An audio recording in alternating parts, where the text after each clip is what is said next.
Okay, so guys, this is a special occasion. This is actually the No Autopilot YouTube channel's first, but not last, AMA with pioneers in the GameFi space. So if you've been following our channel for a while, we do deep dives into cryptocurrency projects, really looking at them like a poor man's venture capitalist, right? And trying to determine if they're legitimate, future potential, all that good stuff. And I recently came across the Polemos group through some of my research. Some folks in the community had mentioned looking out at it. And so far, I've been blown away. I reached out to Sascha, who is the co-founder of Polemos, and he so graciously accepted to join my up-and-coming YouTube stream here. So Sascha, I'm going to give a quick overview of what Polemos does, and I want you to give me a grading scale, okay? Like 1 through 5, how well I nail this thing, okay? 5 is good or 5 is bad? You can choose. Okay. But you have to tell me which one. Yeah, okay. All right. So, Polemos is a GameFi platform, guild, and DAO. They have strategic partnerships already in place with Illuvium, Monkey League, Fancy Birds, all of which we've already covered on this channel, as well as Galaxy Fight Club, Legends of Inari, and probably some others that we don't know about just yet. A couple of the differentiators that they're targeting is bridging asset/liquidity providers out there in the cryptoverse, along with gamers, and wrapping that all around with the education and the support that those folks need to go ahead and get off the ground and using their resources, using their time to play, earn games. In addition to that, a big differentiator is the laser focus that Polemos has on esports and what they view as the next major evolution in the play to earn market space. So overall, Polemos is positioning its DAO, its community assets, its players, its game incubation support to be a leader in the space. All right, Sascha, how'd I do? I'd say that's at least a 4.5, if not a 5 out of 5. Nice. Before I'm saying out of 1 here.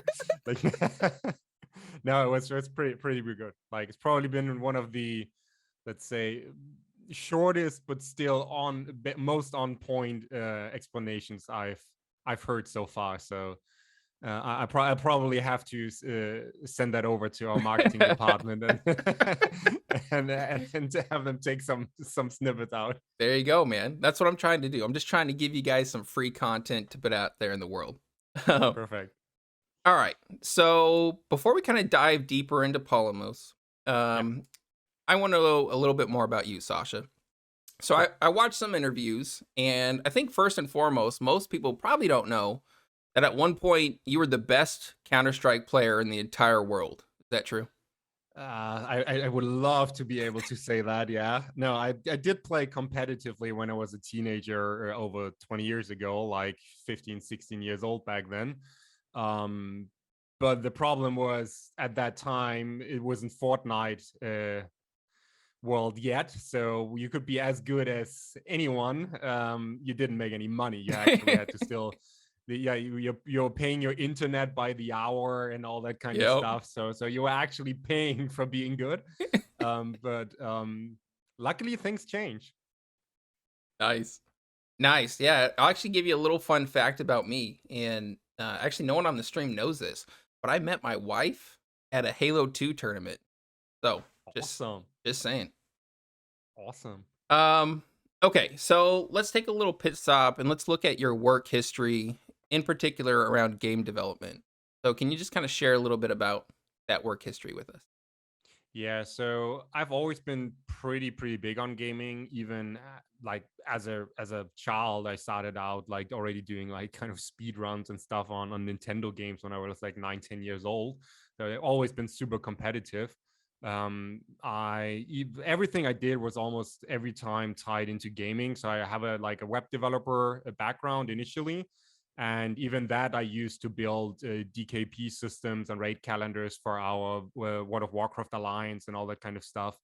So I was always very involved with like gaming communities, volunteer moderator on forums or community manager and stuff like that. And I did that as well during my a master's degree in history. So I worked as a community manager, as like a freelancer.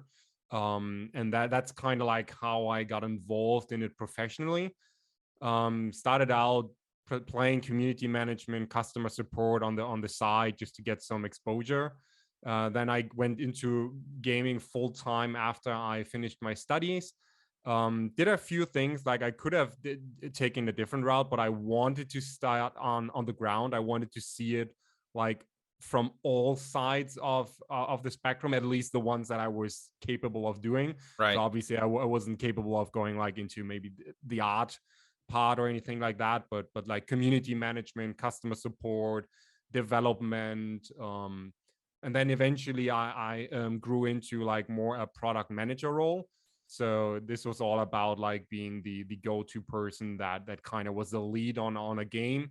It was initially mobile focused mainly, but eventually I worked myself up and became a VP of product. So I then had 80 people underneath me, both in development games and already released games, both on mobile and PC. So there was a lot more exposure then. And that's basically when I eventually then decided to leave the industry, because there were too many things wrong with the industry, with all the scandals, as we discussed earlier, all the scandals that came up Yep. throughout the last few years in all those major companies. Yeah, and I just took a very lucrative IT manager job over the last 2-3 years. And then before Axie boomed last year, I came across GameFi, immediately recognized it for what it's going to be, threw everything at it. So started to look at how fast can I quit my job, took all my savings I had, took a business loan, threw everything into GameFi, stopped a different business that I was about to build, kind of wrote off a 10K investment I already made as, okay, learnings, losses, don't care. I need to focus on GameFi. And yeah, I didn't look back since then. So definitely did the right call. Yeah, I think you did. I think you made a good call. And also it's kind of interesting how like serendipitous your path is, right? You went from majoring in history to Yes. starting with community management to now in essence running your own game incubation DAO GameFi platform. So for any of the viewers out there, you know, joining the community, being an active contributor, being around those folks definitely pays off if you put in the work. Yes. Huh. I mean, the whole deal for me, for example, was when I came into GameFi. I Illuvium was eventually one of the projects that I stuck with the most early on. It's also the project that I have the most exposure to from an investment standpoint, Mm. which means almost all of it, because I'm pretty bullish on it, but not exclusively, but almost. And I mean, I started out as just a regular dude that had no crypto experience whatsoever, that jumped into the community. And then I was active on their Discord like 15 hours a day or something, learned about crypto, learned about GameFi. And it took me, I think, a month or so before they asked me to become a moderator, because I was always there helping, Mm. learning. And then from moderator, I became lead moderator. Then I became an elected council member. Then I got reelected. So it's my second epoch as an Illuvium council member now for the DAO. And that is all based on me jumping into GameFi around June last year. So I'm not even someone that has like years of crypto experience, but I put in the hours. And by now I'm very, very knowledgeable about the entire space, because I was willing to do the work. Right. I love that. I love that so much. That's I think it's a long-term vision for a lot of the folks who are in crypto. You know, obviously to make a little bit of money so they don't have to worry about, Sure. necessities. But being part of a project that they're able to see grow, I think is also really, really cool. So, one circle back on your background, Sure. and we kind of touched on this earlier before we hopped on the stream, but in some of my other conversations with game developers, they've brought up how soulless traditional game development has become in a lot of ways, right? Where you're looking at the revenue per user and spreadsheets and documents and trying to find ways to really squeeze out as much as you can from every active player. Um, Most mobile games, I think, from some of the metrics that I've seen, have a life shelf span of like 3 months or something like that. So it's a very short window. And overall, it's just a grind. Um, can you just kind of share from your perspective, coming from that industry, what makes blockchain gaming different for the game developer and the player? I guess from the player perspective, it's very easy, and like the most important part there is of course the ownership. I mean, NFTs are basically what is changing the business here, by handing the ownership of these items to the players and them being able to capitalize on their time investment and possibly money investment to get to the places in order to even be able to farm these items. That is going to result in a cataclysmic shift in the entire industry. There's no way around that. So for me, it's just a question about when.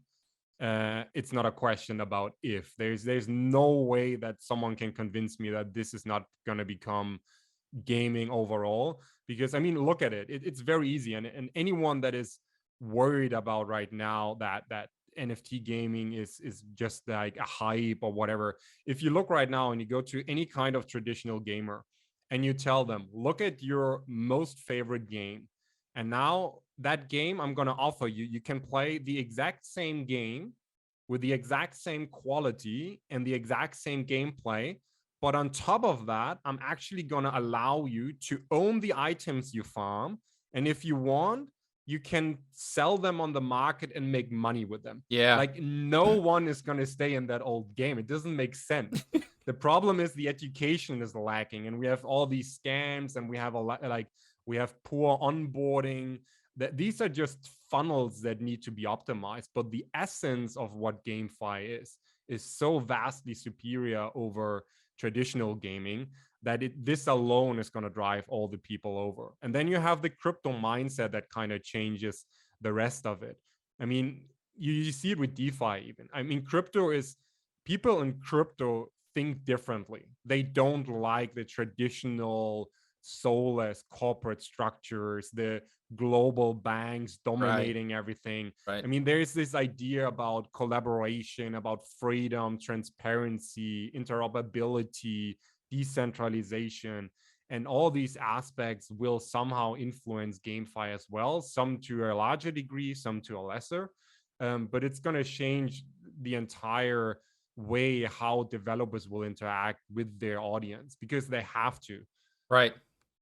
Yeah, I think you're right on every single point. I think Steam, if you're out there and you're watching this stream right now, you might want to reevaluate your strategy. Just saying. Yeah, poor call. And kudos for Epic Games to taking that assist by Steam and immediately Yeah. jumping, saying, you know, guys, you might not be welcome at Steam, but just play by the rules and come over to us. Like it was like straight up. I think it was an hour later or something that tweet came Smart, out. man. So What? definitely a good call. Yeah, one man's loss is another man's treasure, or something along those Yeah, lines, right? it's a big loss for Steam if they keep it up.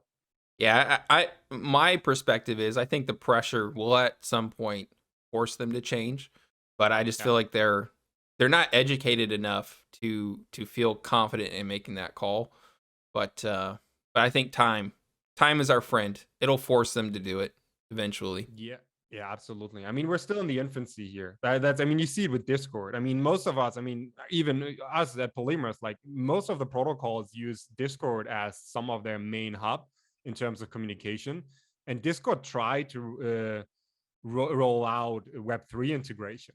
Like they already had some mockups ready and stuff. I think the CEO even was tweeting about it. And then they had this huge backlash of traditional gamers and Discord users in Yeah. general that were against it. So they had to kind of like take it back. And that just shows that there's so much fear on the other side still because they haven't bridged the gap. And so they are worried about the unknown, which is understandable. And Sure. that's where time will change things. Yeah, I think you're totally right. I've mentioned on the channel before, I used to be a big League of Legends player. And I probably played League for I don't know, 6 or 7 years. Mm-hmm. And I was one of the early players, right? So I have all these very rare skins that are worth hundreds of dollars, but in order to sell them, I in essence have to sell my account, and then I might Yeah. get banned by Riot, and all that time and effort for like nothing. Yeah. So that's what I did with some of my accounts in like World of Warcraft or back in the days, Dark Age of Camelot. I think you yeah, kind of had to sell the entire account. right. Right. Um, all right. So before we jump into Polemos, one last question here. And I Yeah. just think this is more interesting because I have to deal with this. But what did your friends and family think when you're like, hey guys, I'm gonna start working on a crypto, project, a crypto game incubator. Like my mom, just an example, was completely terrified. She thought I was gonna be like raided by SWAT or something just for Yeah. talking about crypto.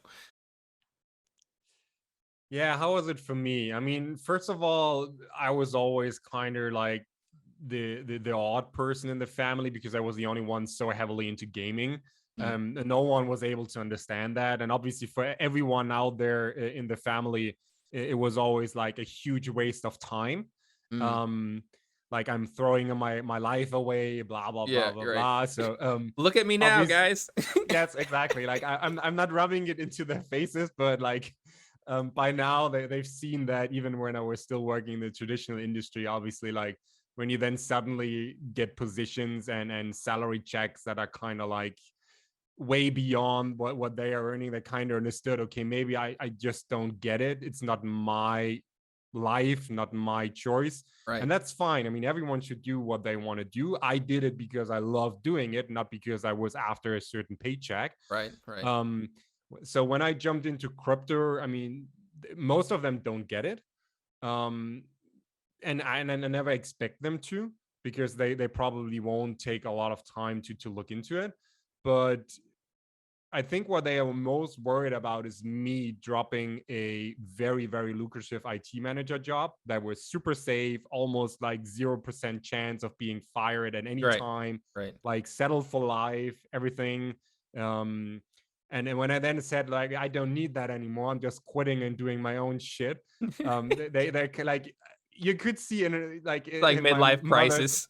yeah, yeah.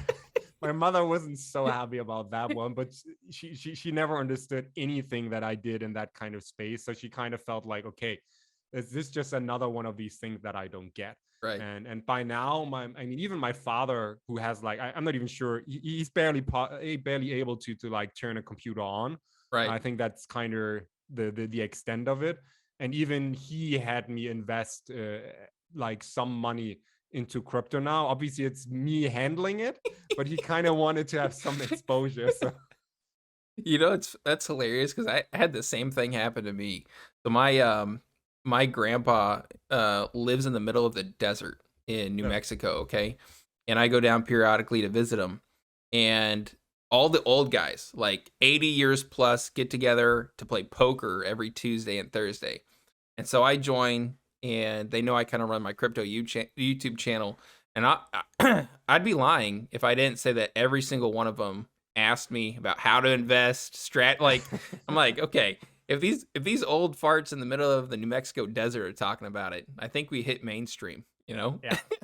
Yeah, it's getting out there slowly, and then gaming is going to be what is gonna really make that adoption happen. I mean, Yeah. DeFi did some of it, but how many people in their lives for real spend a lot of time looking into finance, even in the traditional sense?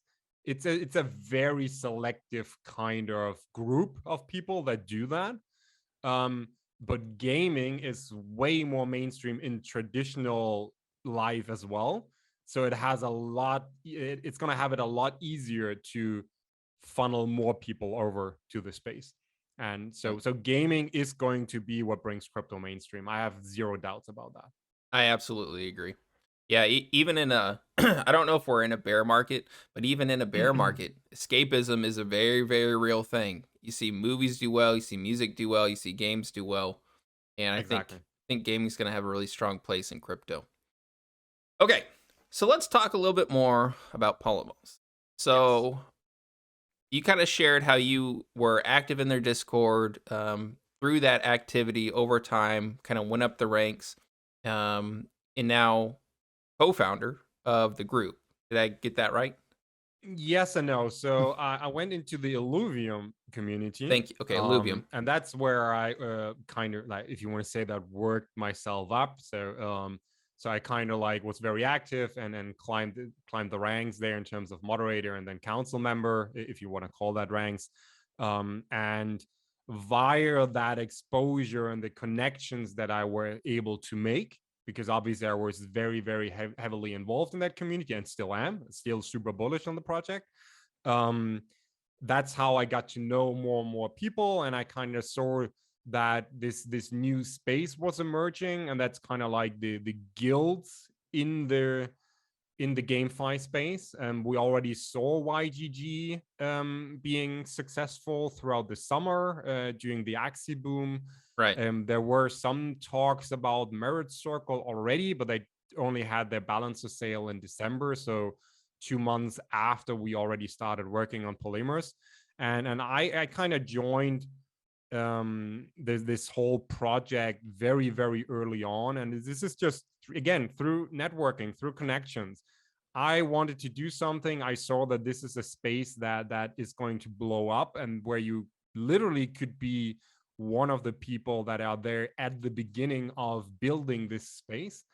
And so I just came in contact with a lot of Illuvium OG members that have been there super early, and we have like all these private channels. And then also, obviously, as a council member, I'm close to several members of the Illuvium team.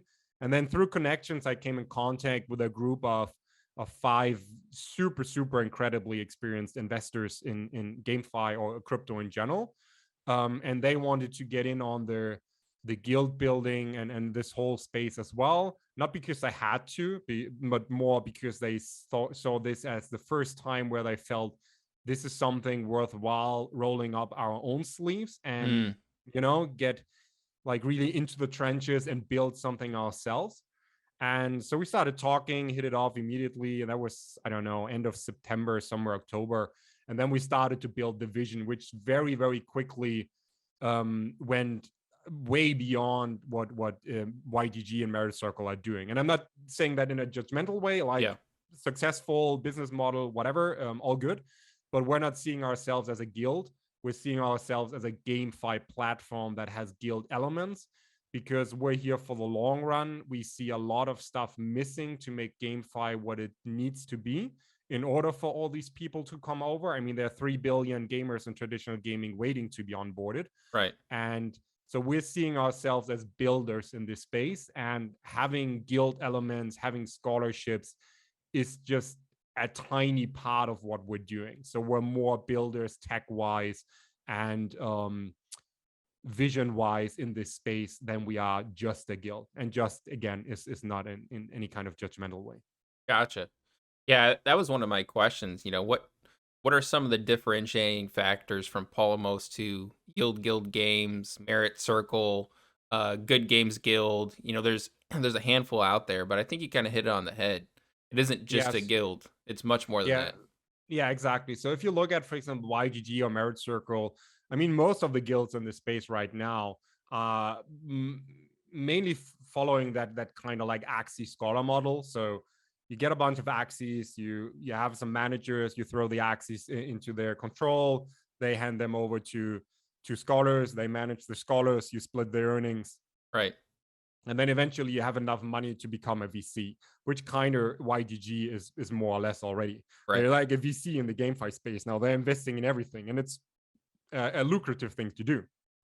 Now, the way we're approaching that is we're having a lot of key differentiators in comparison, because we're not just a guild. Like, first of all, we're building our own fantasy universe. So we have an encyclopedia on our page. Like, we're working on our own models, on our own short stories, and story like lore entries, all that kind of stuff. Then we're looking at it from a tech development perspective. Like, Polemos has 3 core goals, and that's metaverse adoption, community engagement, and esports dominance. These are like kind of our main 3 pillars. And we're also looking at from a very like synergistic way. So we're looking at from the beginning to the end. So you have the metaverse adoption part, where it's our goal to onboard as many people into the metaverse as possible. And that's manifold. Like, first of all, we're building the Polemos University, which is a custom developed learning management system that's going to have courses done by us, but also by others, where we're really going to educate people about crypto, blockchain, security, play to earn, and then also, of course, individual games in this space.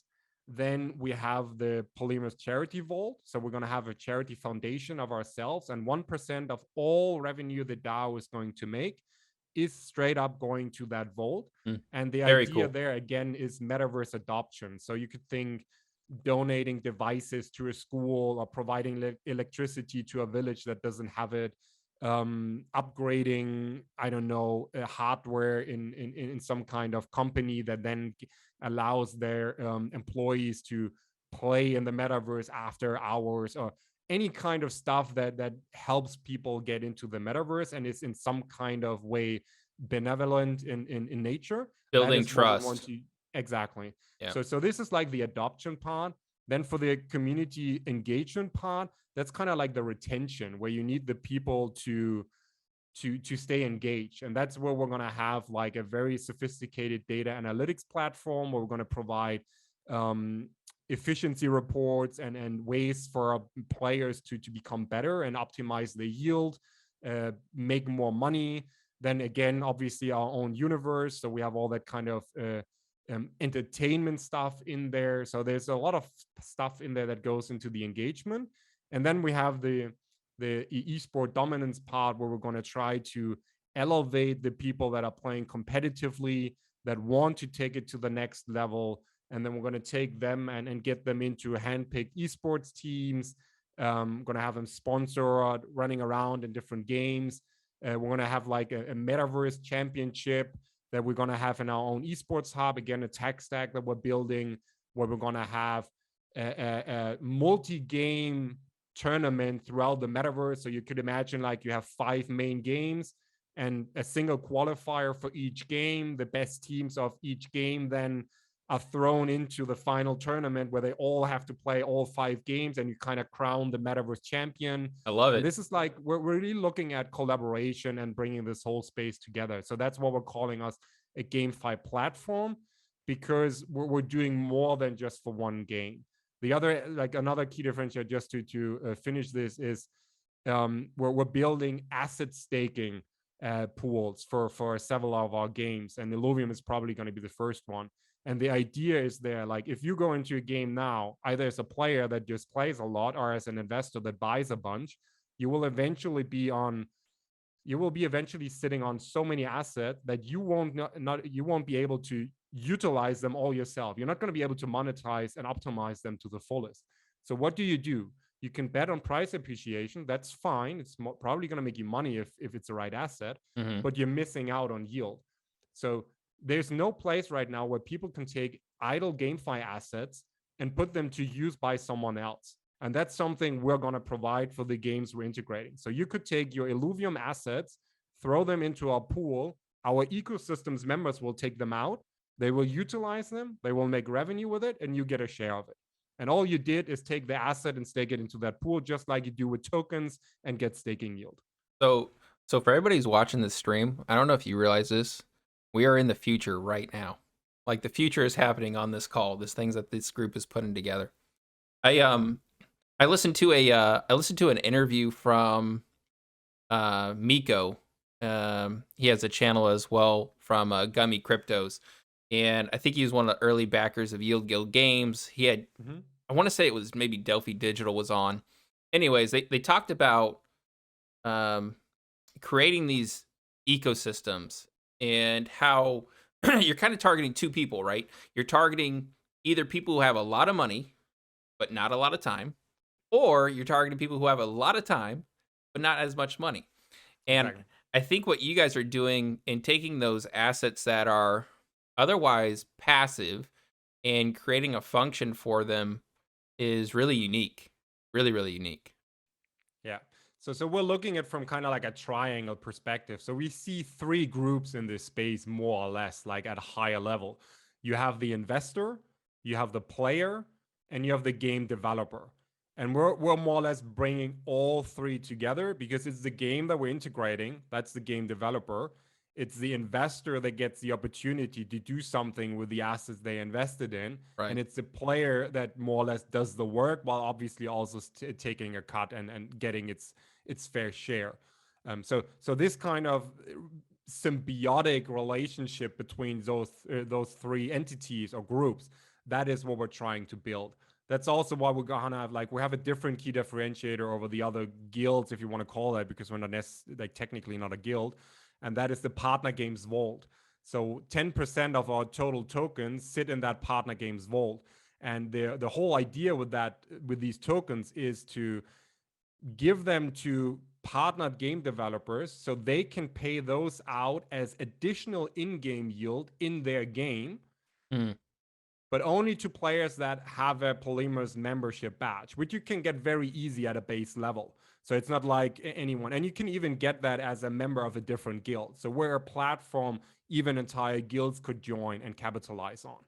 And then you kind of have this again, this synergistic, symbiotic relationship where we as a platform, we give the tokens to the developer. The developer benefits from it because obviously being able to market on your tweets and everything that you have millions of tokens as additional yield to pay out is going to attract a lot of players. Right. And then you have the investors that are going to be interested in investing into that game and take those assets into our pool because they don't want to play with them. And then you have our players, because you kind of need to be a member of Polemos ecosystem to get that yield, which means they are benefiting as well because they get free stuff on top for playing the exact same game. And Polemos, again, benefits from all the revenues that it's generated and from the players that are coming into the ecosystem. Because if you have a player that, let's say, you're playing Axie right now, and suddenly you could play Axie just as before with the same guild as before, but if you play it as kind of like a badge holder of Polemos, you get additional money on top. Like, why would you not do that? You're why not would you losing not? out. Exactly. So the exposure for Polemos then is going to be amazing too. So, it's almost like you spent a couple of months writing a white paper. Weird. It's almost like you've done that before.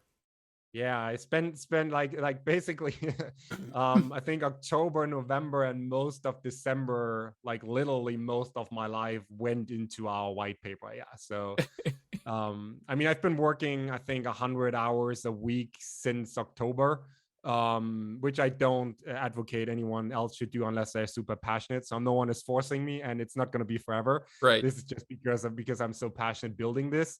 But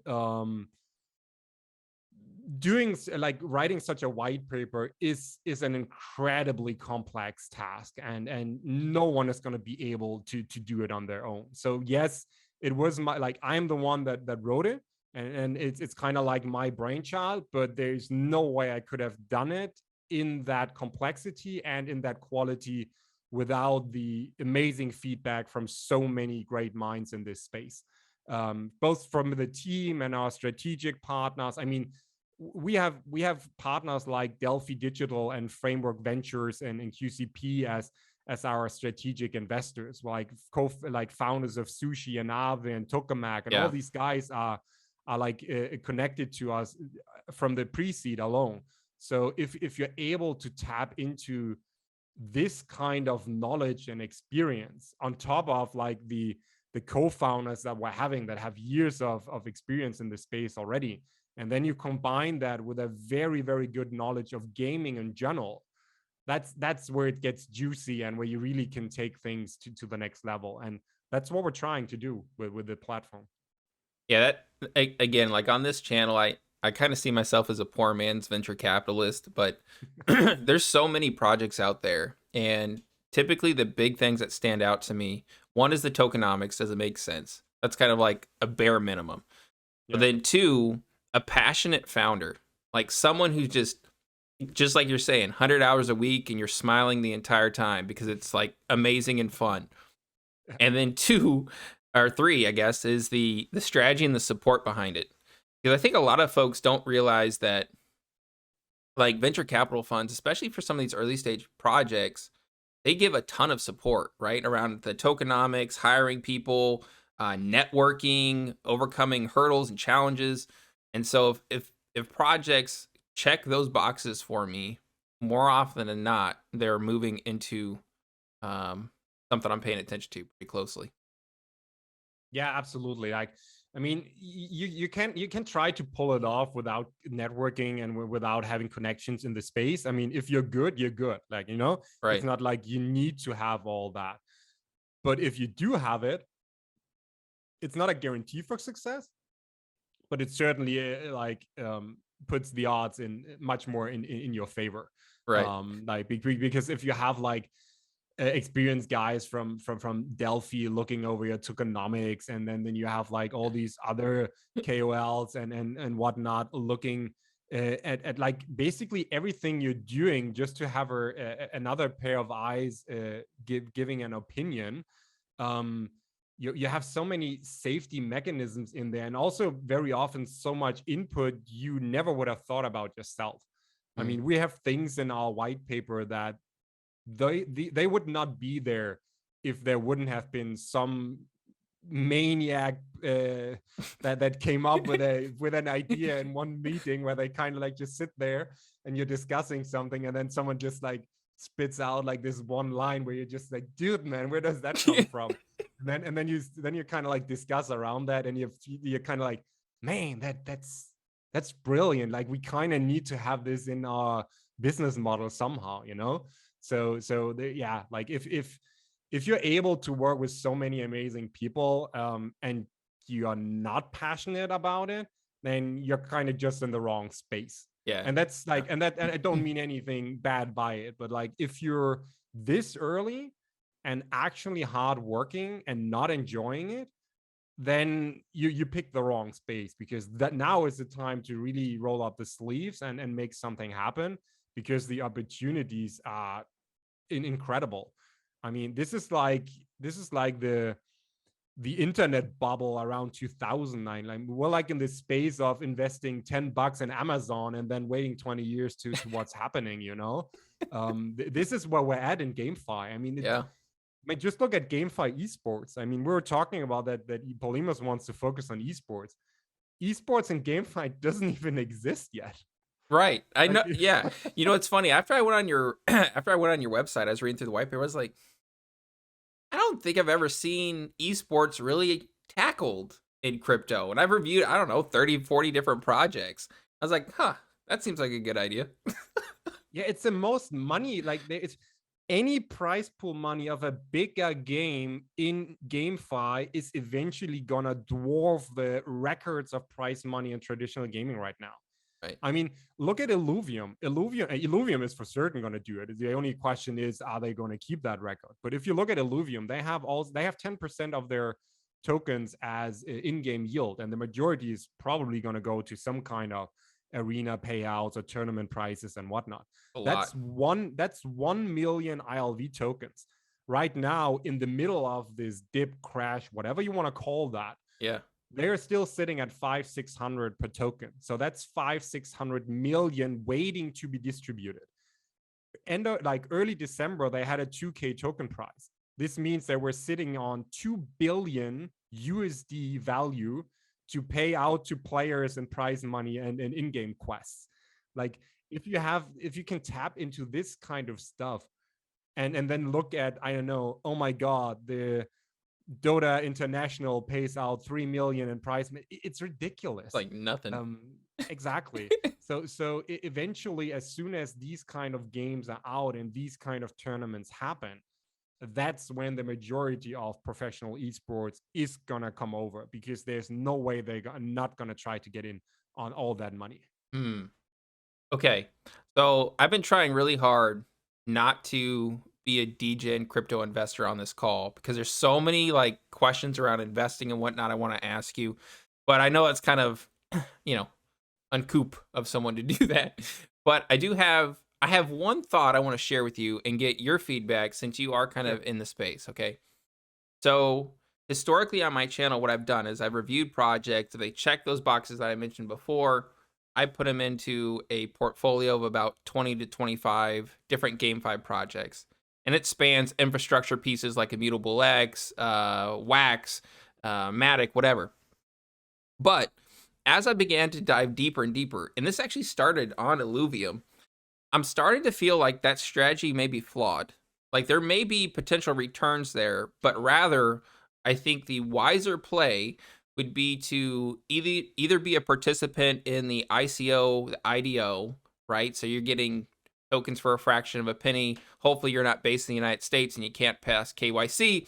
Um, Yeah. the other part of that is if you can't do that, then just be a real community member. Be someone who plays the game, who shares feedback, who actually earns the end game tokens, earns early stage NFTs. You know, again, I don't want to turn this into like a DJ and price thing, but what are your thoughts on that? Do you think that's more in line? Yeah, to be honest, like I'm not like I mean I obviously completely aped into Illuvium, so there's no discussion about that. Like I'm not Just buy Illuvium, advertising. guys. I'm not advocating here for anyone to make the same call unless they're willing to risk whatever they throw at it. Um, but I think there are many ways to make money in this space.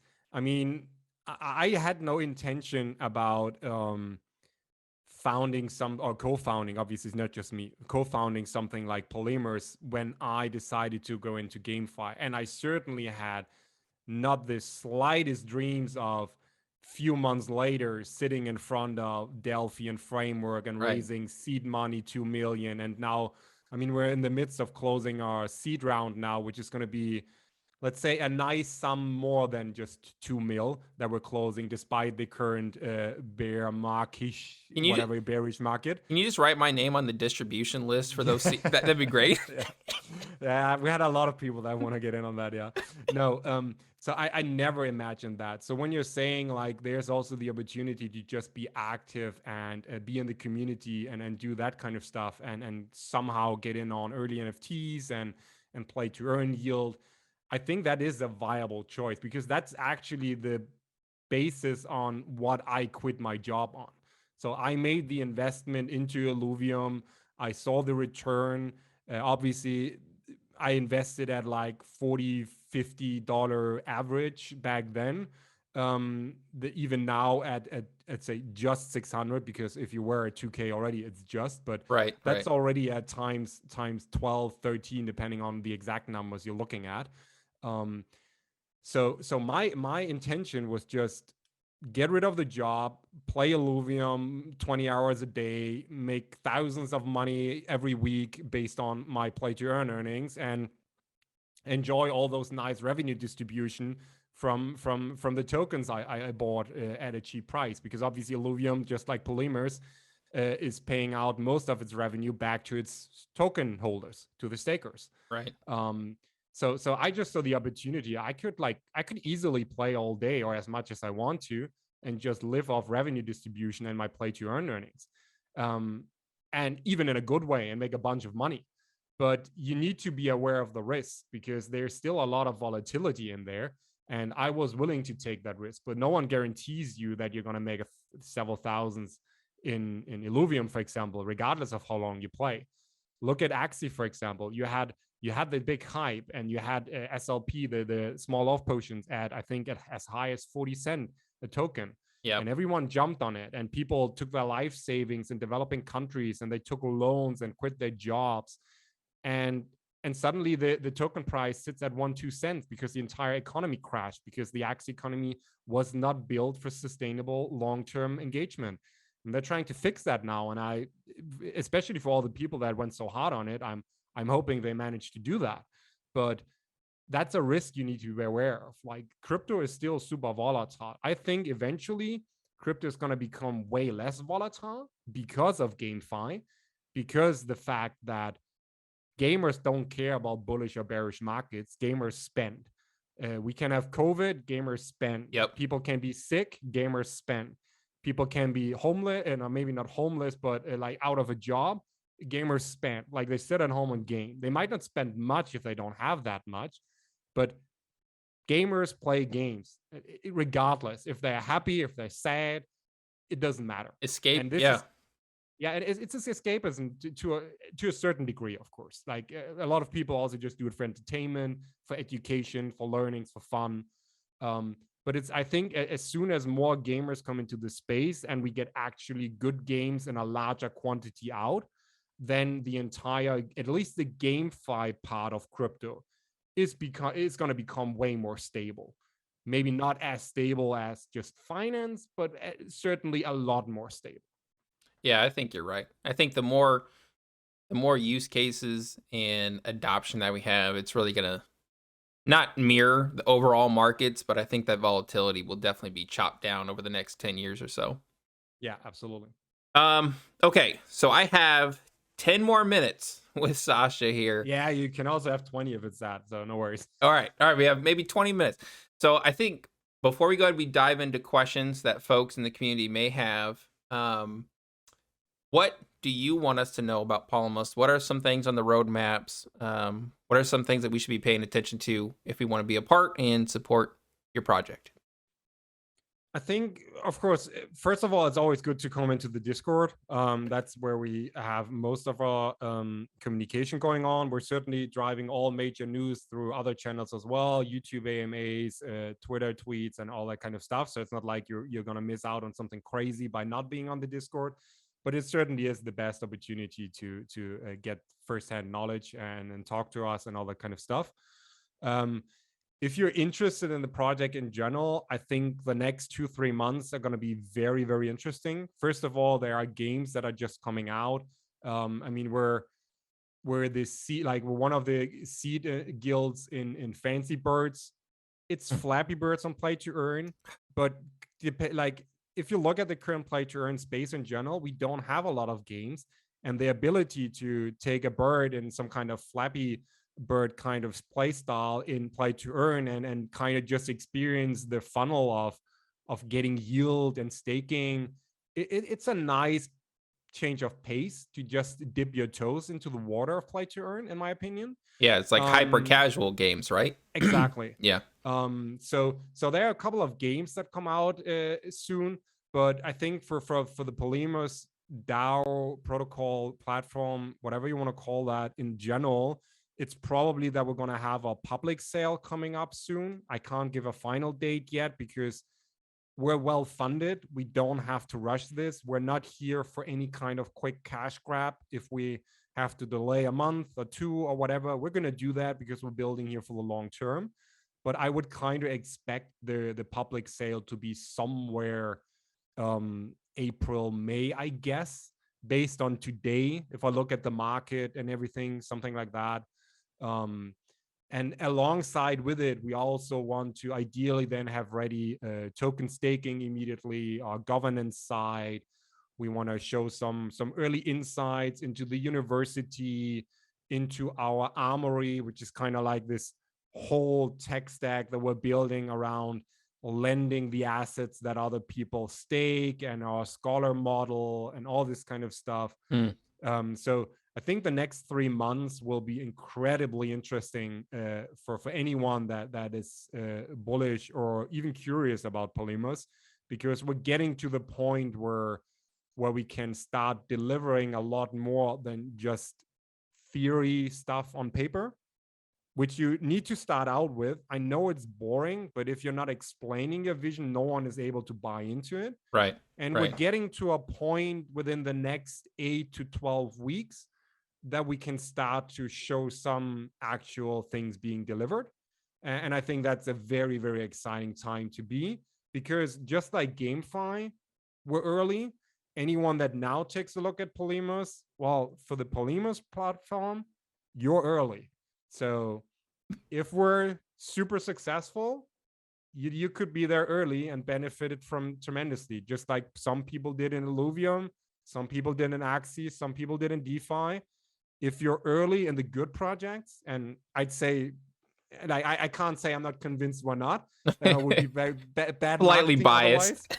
Yeah, I'm kind of biased there, but if we are, obviously no one can guarantee anything in this space or in others, but I'm pretty convinced that we're going to show some great stuff coming, and that we're going to be very, very successful with what we're doing. And that's, of course, if you're early, it's always amazing. Also in terms of networking, like if you've been there early and you started with like all this OG kind of mentality and feeling, and you get to know people, and this is kind of how I like really fell in love with Illuvium. You know, like you were active hours upon hours every day, get to know people. You can like, and then you kind of like share that journey as this project is being built with all these people.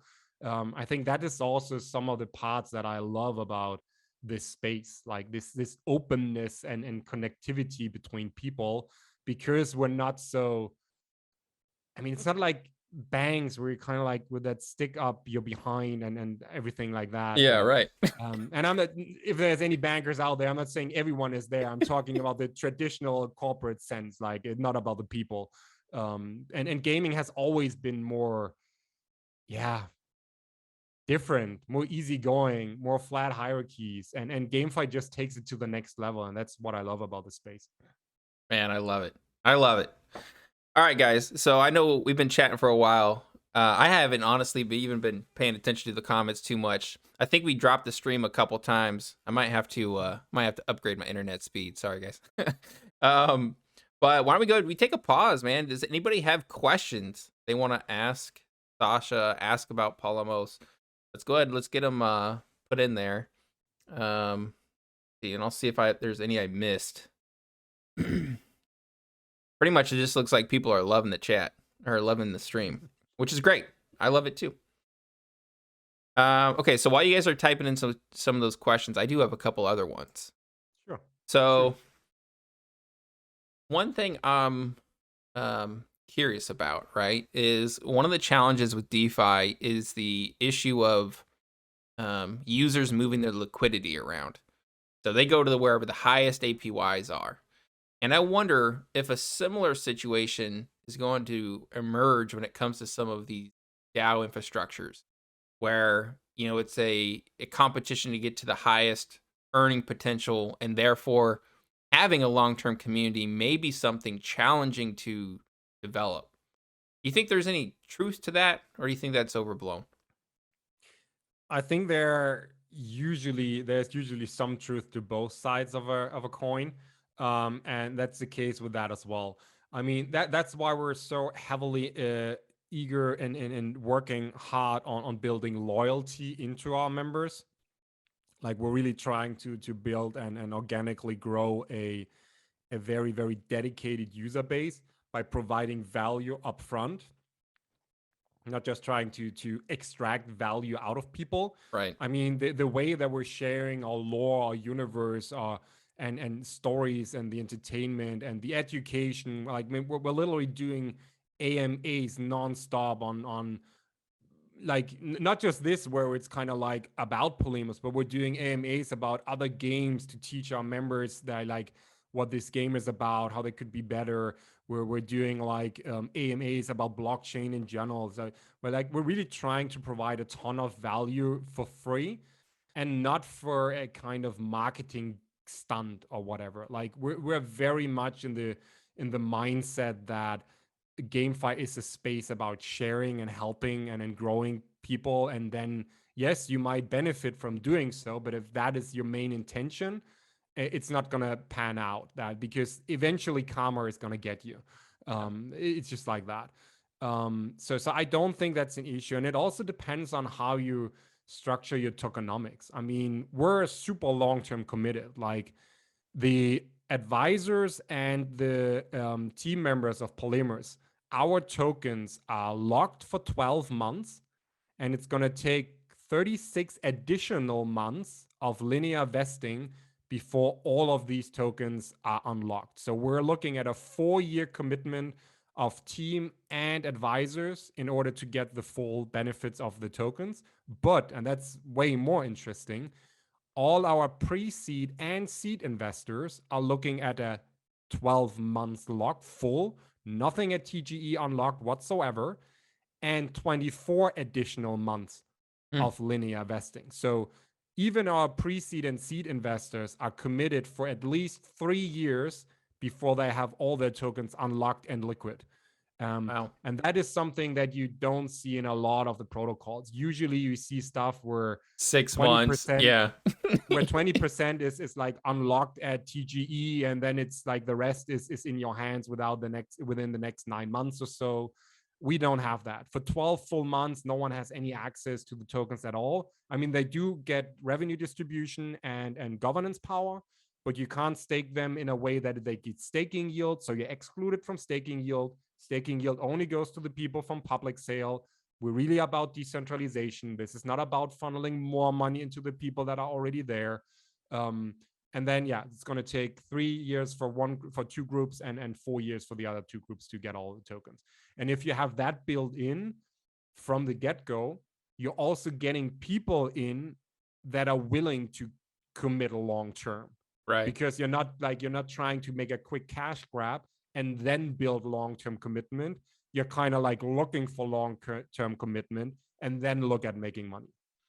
Yeah, when you mentioned that, one word came to my mind, and that was conviction. Conviction in what you're doing, what your partners believe in you and your team, the community. Stellar. Love it. Let's see. So if you guys have any questions, you want us to go ahead and ask anything we didn't cover, make sure you guys hit it up in the chat. I'll get that asked. In the meantime, let's see if I have any other last questions for you. I'm actually lying. I have like 3 pages of additional questions, but we're not going to go through all those. I had one. So I know that your group goes ahead and they provide support to some different GameFi projects. I saw in particular, what was it? Legends of Venari. Hopefully I'm pronouncing that right. Apologize if I'm not. But when your team goes to incubate, and hopefully that's the right word to use, incubate some of these projects, one thing I'm struggling with in my own personal approach is valuation and ROI planning. I don't know if there's much you can share in terms of what your group looks at when you're evaluating those things. You know, typically it's network effects, total addressable market cap, all those good things. But any tips I could take with me going forward? Yeah. So first of all, I think the right term on our end would be integrate rather than incubate, because we're kind of like, as a platform, the games that we would then get in, we would integrate them either just in the guild section, or actually fully into the tech stack as well. And that's going to be different per game.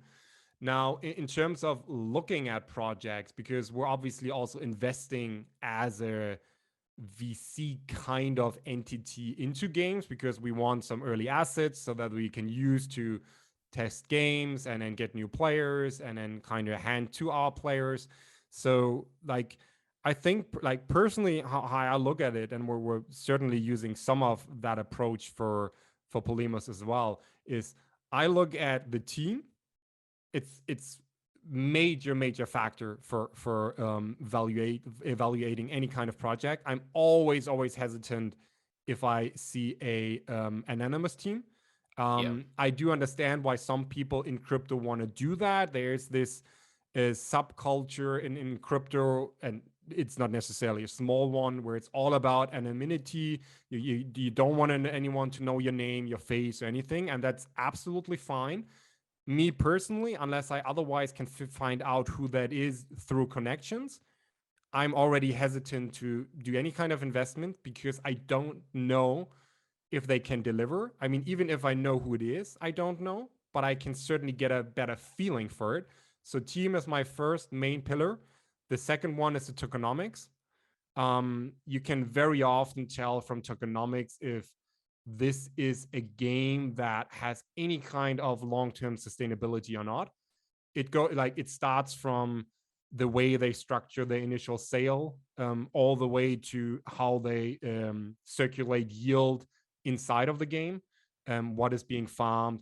Because if you just get the feeling of this being a quick cash grab, you kind of need to address this for your own investment idea as well, because you could still get in, but you then also might consider that you want to quickly get out again Right. after whatever sale happened. Right. And that is not the approach that we want to take with Polemos.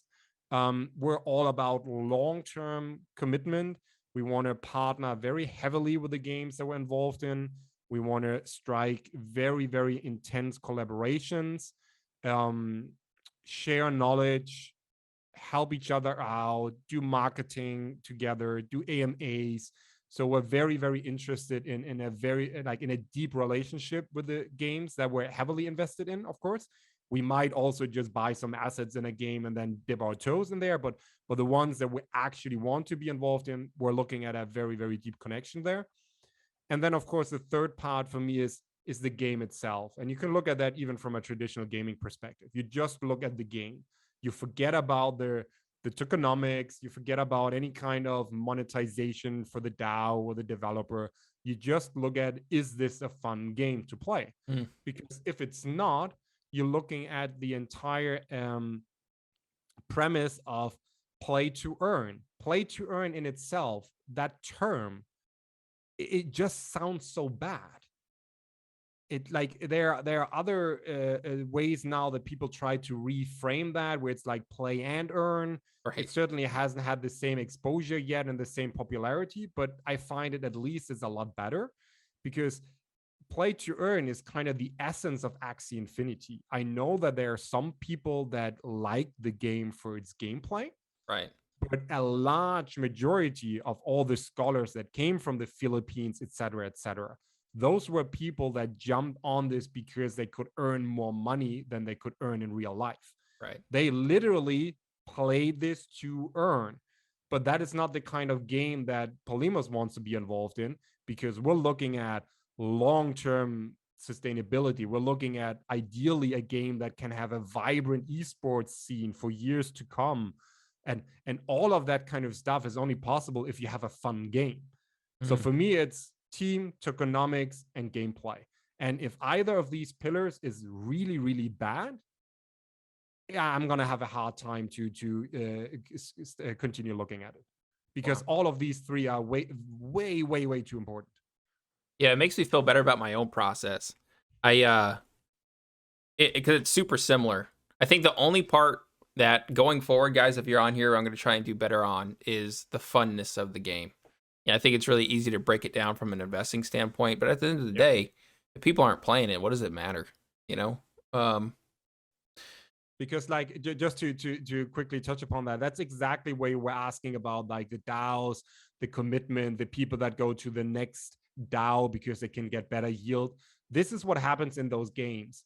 If the game is not fun, then all those players will jump to the next game if they can make more money there. But if the game is fun, they might stick around because they play it for the game itself and they enjoy the earnings on top rather than the other way around.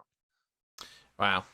I really, I can't say thank you enough, Sascha, for hopping on here. This has been, I mean, it's probably hard for you to conceptualize on your side, but we've spent pretty much the last year doing deep dives on projects from our side of the fence, right? From quasi retail investors, quasi poor man VCs, and to actually have a peek behind the curtain and what's actually happening in the future.